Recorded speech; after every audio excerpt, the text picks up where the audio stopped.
Get his thoughts. You have said banning Muslims is unconstitutional, but according to a recent ABC News Washington Post poll, a majority of Republicans support Mr. Trump's idea. Why are they wrong? Well, I understand why they feel that way, because this president hasn't kept us safe. The problem is we had an attack in San Bernardino, and we were paying attention to the most important issue we have faced in this country in a decade, since 9/11, and then all the talk was about this proposal, which isn't going to happen. But this is what's important to do. We must deal frontally with this threat of radical Islamists, especially from ISIS. This is the most sophisticated terror group that has ever threatened the world or the United States of America. They are actively recruiting Americans. The attacker in San Bernardino was an American citizen, born and raised in this country. He was a health inspector, had a newborn child, and left all that behind to kill 14 people. We also understand that this is a group that's growing in its governance of territory. It's not just Iraq and Syria. They are now a predominant group in Libya. They are beginning to pop up in Afghanistan. They are increasingly involved now in attacks in Yemen. They have Jordan in their sights. This group needs to be confronted with serious proposals. And this is a very significant threat we face, and the president has left us unsafe.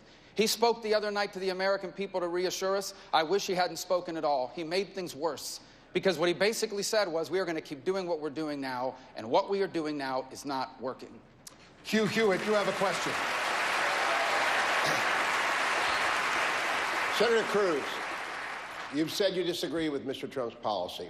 I don't want a cage match. You've tweeted you don't want a cage match, but Republican primary voters deserve to know, with the kind of specificity and responsiveness you delivered in your 9 Supreme Court arguments, how you disagree with Mr. Trump. Will you spell that out with us? Well, listen, Hugh, everyone understands why Donald has suggested what he has. We're looking at a president who's engaged in this doublespeak, where he doesn't call radical Islamic terrorism by its name. Indeed, he gives a speech after the San Bernardino attack where his approach is to try to go after the constitutional rights of law-abiding citizens rather than to keep us safe. And even worse, President Obama and Hillary Clinton are proposing bringing tens of thousands of Syrian refugees to this country when the head of the FBI has told Congress they cannot vet those refugees. I understand why Donald made that proposal. I introduced legislation in the Senate that I believe is more narrowly focused at the actual threat, which is radical Islamic terrorism. And what my legislation would do is suspend all refugees for 3 years from countries where ISIS or al-Qaeda control substantial territory. So you're saying you disagree because he's too broad and you're having a narrower focus? Why do you disagree with him? Well, you know, I'm reminded of what FDR's grandfather said. He said, all horse thieves are Democrats, but not all Democrats are horse thieves. In this instance, there are millions of peaceful Muslims across the world in countries like India, where there is not the problems we are seeing in nations that are controlled, have territory controlled by al-Qaeda or ISIS, and we should direct at the problem, focus on the problem, and defeat radical Islamic terrorism. It's not a war on a faith, it's a war on a political and theocratic ideology that seeks to murder us. Carly Fiorina, this is the Christmas dinner debate. This will be the debate that Americans talk about at Christmas. And thus far, in the first 10 minutes, we haven't heard a lot about Ronald Reagan's city on a hill. We've heard a lot about keeping Americans out or keeping Americans safe and everyone else out. Is this what you want the party to stand for? What I think we need to stand for are solutions. I offer myself as a leader to the people of this country because I think they're looking for solutions, not lawyers arguing over laws or entertainers throwing out sound bites that draw media attention. We need to solve the problem. To solve the problem, we need to do something here at home and something over there in their caliphate. We need to deny them territory. But here at home, we need to do 2 fundamental things. Number one, we need to recognize that technology has moved on. The Patriot Act was signed in 2001, roughly.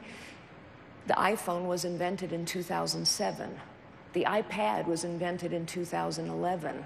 Snapchat and Twitter, all the rest of it, have been around just for several years. Technology has moved on and the terrorists have moved on with it. Let me tell you a story. Soon after 9/11, I got a phone call from the NSA. They needed help. I gave them help. I stopped a truckload of equipment. I had it turned around. It was escorted by the NSA into headquarters. We need the private sector's help. because government is not innovating. Technology is running ahead by leaps and bounds. The private sector will help, just as I helped after 9/11, but they must be engaged and they must be asked. I will ask them. I know them. Governor Christie. Americans are clearly more afraid today than at any time since 9/11. As you mentioned in your opening statement today in Los Angeles, 650 school children didn't go to 650,000 school children didn't go to school because of an email threat. This 2 weeks after an attack killed 14 people in San Bernardino. Is this the new normal? And if so, what steps would you take as President of the United States to ensure that fear does not paralyze America? Wolf, unfortunately, it's the new normal under Barack Obama and Hillary Clinton. The fact is that if you listen to Hillary Clinton the other day, what she said to the American people was, as regards to ISIS, my strategy would be just about the same as the president's. Just about the same as the president's? We have people across this country who are scared to death.